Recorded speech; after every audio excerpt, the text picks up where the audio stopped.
राष्ट्रीय आय एवं योग्यता आधारित छात्रवृत्ति परीक्षा 2022 के लिए सेट का जो पेपर होगा उसमें आपके साइंस के ढेर सारे प्रश्न पूछे जाते हैं। आज हम यहाँ पर साइंस का एक टॉपिक लेंगे जो कि हमारा जीव विज्ञान से है, जिसे हम लोग बायोलॉजी कहते हैं।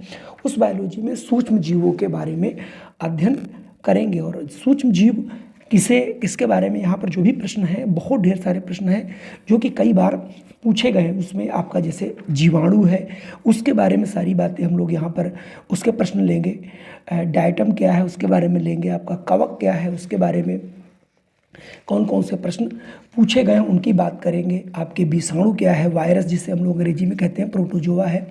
इन ढेर सारी चीज़ों के बारे में जानकारी यहाँ पर करेंगे और उसमें से जो प्रश्न आपके पूछे गए अभी तक उनको मैं लेकर के आया हूँ। तो आज हम यहाँ पर आपके लिए 25 प्रश्न लेकर के आए हैं। तो आइए शुरू करता हूँ ये वीडियो और आपको जो है यहाँ से प्रश्न काफ़ी मिलने वाले हैं।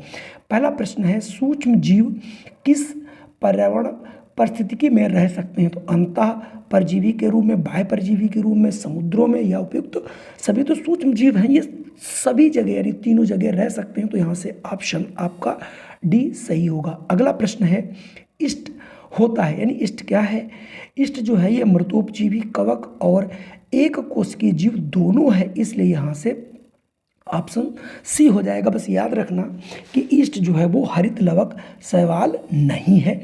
ये प्रश्न भी पूछा गया है कि नील हरित शैवाल क्या नहीं है, तो उसमें एक प्रश्न आएगा तो आप देखोगे भी।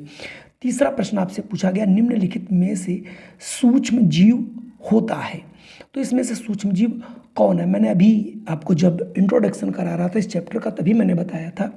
इसके अंतर्गत आपके जीवाणु, विषाणु और प्रोटोजोआ तीनों आते हैं। तो यहाँ से ऑप्शन डी आप लगा लेंगे। अगला प्रश्न है, विरोयोन पाया जाता है, तो विरोयोन कहाँ पाया जाता है? ये पाया जाता है विषाणु में। तो यहाँ से हमें याद रख लेना है। चलिए बढ़ते हैं अगले प्रश्न पर। अगला हमारा 5वां प्रश्न यहाँ पूछा जा रहा है, संकुचन धमनियाँ पाई जाती है, यानी संकुचन धमनियाँ किस में पाई जाती हैं?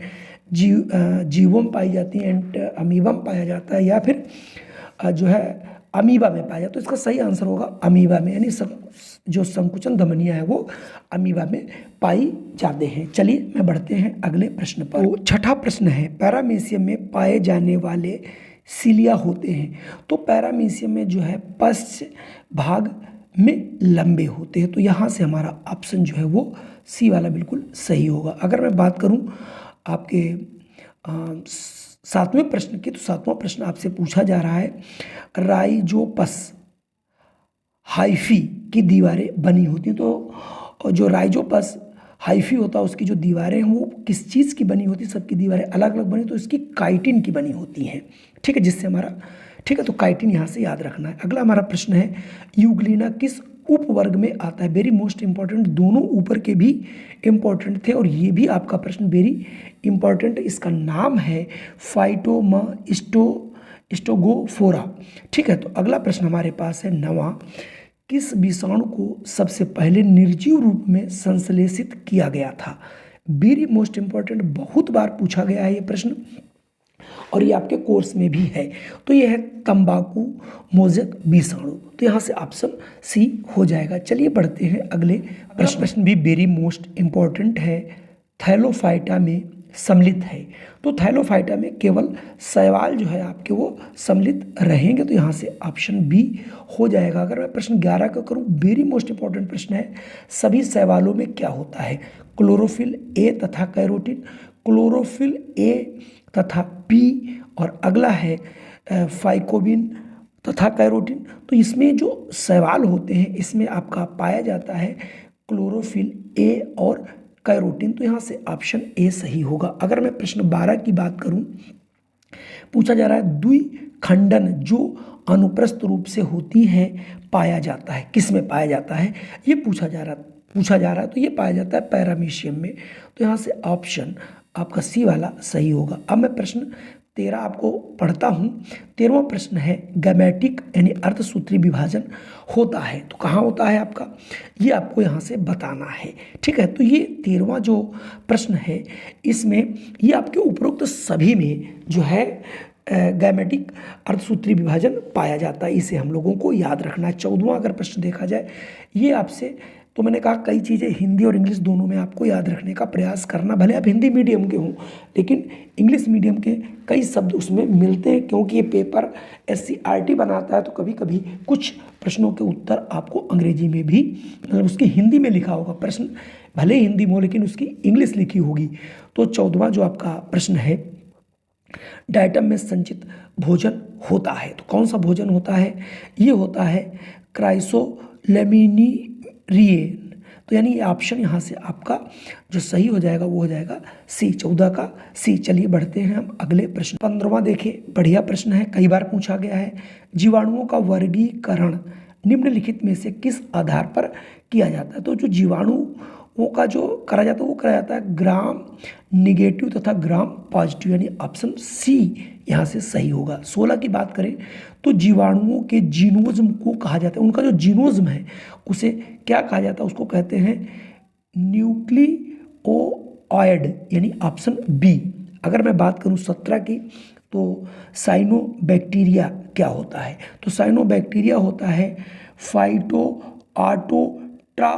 तो यानी ऑप्शन यहाँ से भी आपका बी सही हो जाएगा। चलिए बढ़ते हैं हम अगले प्रश्न पर। है डिक्टियोसम निम्नलिखित में से नहीं पाया जाता, तो कहाँ नहीं पाया जाता? तो यहाँ से आपको याद रखना है ये जीवाणुओं में नहीं पाया जाता। 19वां प्रश्न है, जीवाणुओं में मुख्यतः वर्धी जनन किसके द्वारा होता है? तो इसमें होता है द्विखंडन विभाजन द्वारा। जब पढ़ेंगे तो आपको सारे प्रश्न वहाँ से मिलेंगे। जीवाणुओं की कोशिका भित्ति बनी होती है, तो जीवाणु जो है उसकी कोशिका जो भित्ति बनी होती है वो बनी होती है पेप्टिडोग्लाइकन, यानी ऑप्शन डी। अब हम पढ़ते हैं 21वां प्रश्न। 21वां प्रश्न है, ईस्ट की कोशिका भित्ति किसकी बनी होती है? तो ईस्ट जो है उसकी कोशिका भित्ति काइटिन तथा मेनन की बनी होती है, तो यहाँ से ऑप्शन डी वाला सही होगा। अगर प्रश्न 22 की बात करें तो निम्नलिखित में से कौन सा कवक नहीं है? तो यानी आपको कवक के नाम भी याद करके रखने हैं। तो इसमें जो पहला वाला है सारगाइसम, ये जो है कवक नहीं है, अन्य जो तीनों हैं ये सब कवक ही है। चलिए बढ़ते हैं अगले प्रश्न। अगला प्रश्न वेरी मोस्ट इंपॉर्टेंट, ईस्ट में वर्धी जनन होता है, प्रजनन जो है होता है, तो यहाँ पर कहा तो मुकुलन द्वारा होता है। कैसे होता है? मुकुलन द्वारा। तो यहाँ से ऑप्शन डी लगा देंगे। 24वां प्रश्न देखेंगे, निम्नलिखित में से कौन कोशिका भित्ति रहित है? यानी जैसे हमने बताया था जो हमारे पेड़ पौधे हैं उनमें कोशिका भित्ति पाई जाती है, तो यहाँ पर किस में नहीं है? तो जो इसमें ऑप्शन बी है माइक्रोप्लाज्मा, यानी इसमें जो है कोशिका भित्ति नहीं पाई जाती है। अगला हमारा 25वां प्रश्न वेरी मोस्ट इंपॉर्टेंट प्रश्न है, जीवाणुओं के अनुवांशिक पदार्थ हो सकते हैं क्या क्या? तो RNA और DNA दोनों, तो ऑप्शन डी सही होगा। अगर वीडियो हमारा पसंद आया हो, प्रश्न अगर आपको अच्छे लगे हो तो कृपया हमारे चैनल को कर लीजिए सब्सक्राइब, और इस वीडियो को आप लाइक भी कर दीजिए, और अगर आप पहली बार हैं तो इसे सब्सक्राइब भी कर लें। और आपको इस तरीके की सारी वीडियो जो भी आपकी राष्ट्रीय छात्रवृत्ति की है या विद्या ज्ञान की है, JNV जवाहर नवोदय विद्यालय है, या फिर आपका जो है बनारस हिंदू विश्वविद्यालय है, उसकी सारी वीडियो आपको मिलती रहेंगी। जय हिंद, वंदे मातरम। फिर मिलता हूँ आपको एक नई वीडियो के साथ।